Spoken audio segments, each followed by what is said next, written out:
Salam sejahtera Malaysia, denyut nadi suara rakyat bergema di channel ini. Jangan lupa tekan butang subscribe, like dan share. Malaysia kita punya, cintai Malaysiaku, kita jaga kita.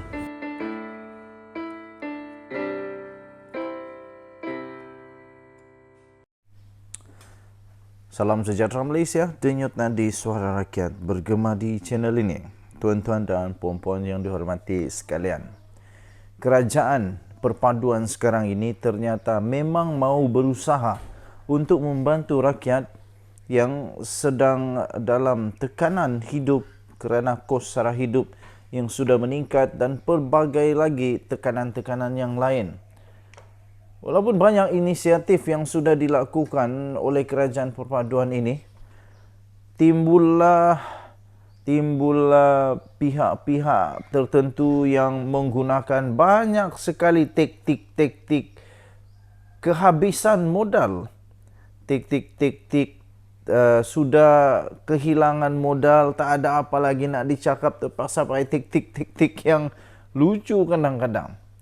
Termasuklah Menu Rahmah. Menu Rahmah satu inisiatif tanpa modal yang sebenarnya sangat bagus, yang membuatkan PAS seperti hilang akal. Kita dengar, kita sudah tahu, kita sudah memerhatikan bagaimana ahli politik terutama daripada parti PAS yang menggunakan Menu Rahmah ini juga sebagai satu agenda politik yang menyebabkan lawak jenaka terjadi dan menyebabkan apa orang kata kontroversi isu yang melanda. Menu Rahmah satu inisiatif tanpa modal yang membuatkan PAS seperti hilang akal. Apa pendapat anda? Sila tinggalkan komen. Setakat ini sejak terbentuknya kerajaan perpaduan, dua perkara yang didapati paling membuatkan PAS sakit hati dan benci sekali. Yang pertama, Anwar Ibrahim, dan kedua Menu Rahmah.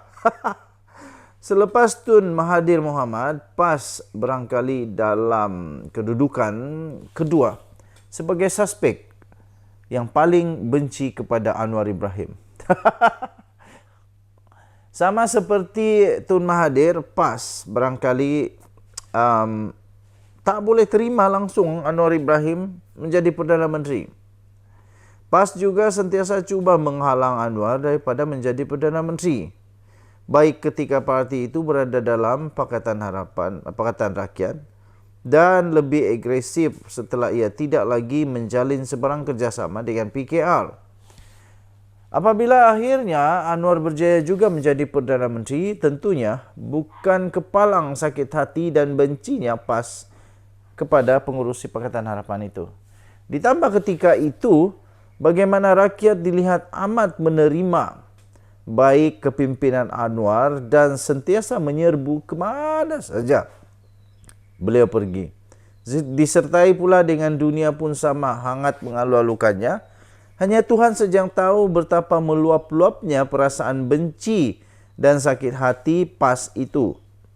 Terutama sekali Hadi Awang ketika Anwar jadi Perdana Menteri, dia pula telah hilang gaji.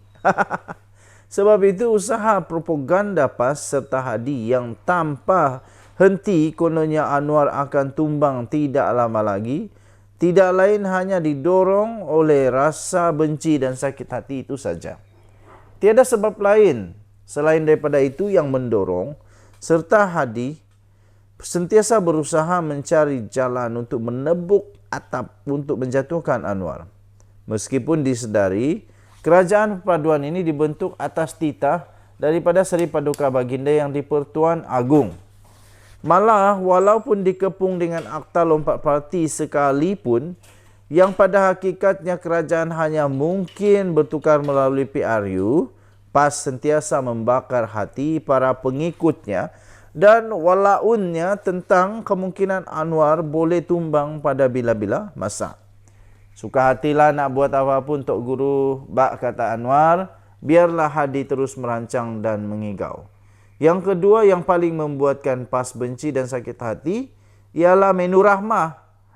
Menu Rahmah. oleh Salahuddin Ayub, Menteri Perdagangan Dalam Negeri dan Kosara Hidup. Tiada usaha atau inisiatif lain daripada kerajaan selain Menu Rahmah yang membuatkan PAS memperuntukkan banyak masa dan tenaga untuk mencari salahnya. Menu Rahmah adalah inisiatif kerajaan perpaduan untuk menyantuni golongan miskin dan bagi memastikan mereka sentiasa kenyang melalui pengenalan harga serendah RM5 untuk satu hidangan. Okey. Panjang dia punya artikel, dan panjang artikel dia kamu boleh baca di shahabudinhussein.com, shahabudinhussein.com.net. Okey. Tuan-tuan dan puan-puan yang dihormati sekalian, saya bacakan sedikit lagi. Tapi saya bacakan dua perenggan terakhir. Yang nyata, Menu Rahmah telah membuat PAS seperti hilang akal dan berpolitik dan lupa adab Islam yang sebenar. Dalam hal ini, kalaulah semua menteri dapat memikirkan satu inisiatif baru bagi setiap kementerian yang menyerupai Menu Rahmah yang kesan langsungnya dapat dirasai oleh rakyat, dicampur dengan kepimpinan Anwar yang terus diyakini, bukan saja pembangkang seperti PAS yang akan kehilangan modal dan mati akal, malah kerajaan perpaduan ini senang-senang boleh kekal memerintah negara lebih lama lagi. Ditulis oleh Shahabuddin Hussein, 3 Mac 2023. Denyut nadi suara rakyat bergema di channel ini. Bye-bye. Salam sejahtera Malaysia. Denyut nadi suara rakyat bergema di channel ini. Setelah beliau dikenakan tindakan undang-undang oleh Anwar Ibrahim, dia pun tiba-tiba memberikan kenyataan yang saya pikir akan menyebabkan dia sendiri terkena jugalah. Dia kata, Anwar mungkin dikenang sebagai bapa saman negara. Itu kata ahli parlimen Pendang.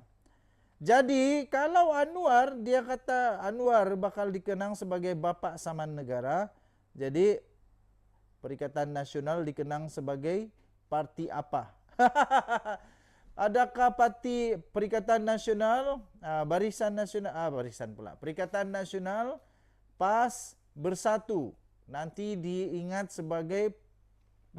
sebagai parti apa pula?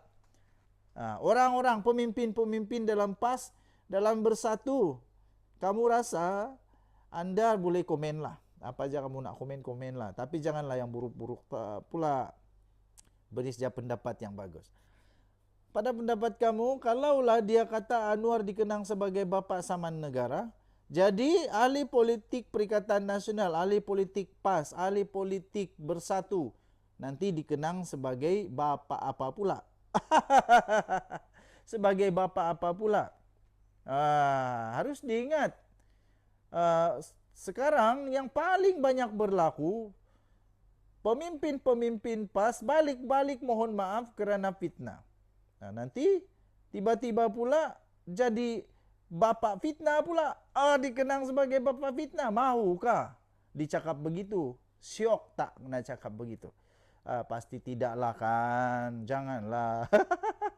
Dan satu lagi, Anwar Ibrahim saman kerana kamu yang mulakan supaya memaksa dia untuk menyaman. Kalau kamu tak buat apa-apa, Anwar Ibrahim tak saman. Masalahnya, kamu yang nak disaman. Sehingga Saidan Qasim pun mengaku bahawa pemimpin-pemimpin pembangkang sekarang ini takut disaman oleh Anwar Ibrahim. Apa dan muka lah. Buat apa Anwar Ibrahim pergi saman kalau tak ada salah? Masalahnya, kamu duk fitnah, kamu duk buat cerita tak betul, sampai Anwar Ibrahim terpaksalah saman. Dia diam-diam nanti, kamu kata ada diam dah. Kerana dia takut. Lepas tu bila dia saman, kata pula dia bapa saman. Seorang ahli parlimen PAS yang sedang berdepan dengan tindakan undang-undang daripada Perdana Menteri Datuk Seri Anwar Ibrahim terus menyindir pengerusi PH itu. Awang Hashim berkata Perikatan Nasional Pendang menyoal jika Perdana Menteri tidak boleh terima kritikan secara halus, jiwanya cepat goyah. Itu bukan kritikan, itu fitnah. Kalau nak kritik, kritik yang betul. Katanya saya risau nanti rakyat kenal ahli Parlimen Tambun sebagai Perdana Menteri Bapa Saman Negara. Amalkan budaya fear mongering, menakutkan orang yang menegur, dakwanya ketika berucap di Dewan Rakyat hari ini. Seperti yang selalu saya cakap, tegur, kritik, okey boleh. Tapi yang fitnah tu macam mana? Baru-baru ini yang terbaru, Tuan Ibrahim Tuan Man akhirnya memohon maaf setelah dia mendakwa kononnya titah yang di Pertuan Agung dibuat oleh kerajaan. Woi, beraninya kata begitu. Jadi macam mana tak saman kalau perkara-perkara dibuat-buat, dicipta-cipta. Bukankah itu fitnah? Itu baru tindakan di dunia. Kita percaya, kawan saya yang muslim, ustaz, dia kata, memfitnah itu lebih besar dosanya daripada membunuh. Jadi, bagaimana pula nak diterangkan tentang perkara fitnah itu? Mungkin sudah dimaafkan di dunia, tapi apa pula akan berlaku pada dunia akan datang? Okey? So, tak apalah kamu boleh panggil Anwar Ibrahim lah Bapak Bapak Saman kah? Dikenang sebagai Bapak Saman, tak apalah, itu suka hati kamu lah. Tapi saya mau tanya saja, nanti rakyat pula mengenang Perikatan Nasional PAS Bersatu sebagai parti apa? Pemimpin-pemimpinnya dikenang sebagai apa? Bapak apa? Kamu komenlah sendiri. Denyut Nadi, Suara Rakyat bergema di channel ini. Bye-bye.